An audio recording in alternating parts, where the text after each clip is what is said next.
মুসলমান বটে আমরা, কিন্তু ইসলামের রং আমাদের উপরে নাই। বলি তো আমি মুসলমান, লেখি তো আমি মুসলমান, স্বীকারোক্তি দেই তো আমি মুসলমান, কিন্তু ইসলামের রং আমার ভিতরে নাই। যদি ইসলামের রং থাকতো তাহলে যুবকরা কেন নেটে দেখা চুল কাটতো?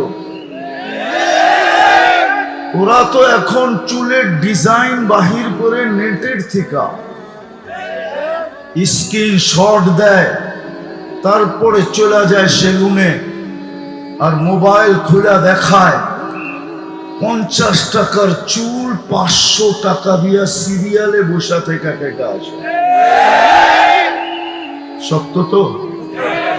যদি ইসলামের রং থাকতো, ইসলামের রং যদি থাকতো, তাহলে কোনো নেটে দেখে কেন চুল কাটতো? আল্লাহ রসুল কি চুল কাটার, আল্লাহ কি চুল কাটার পদ্ধতি বলেন না?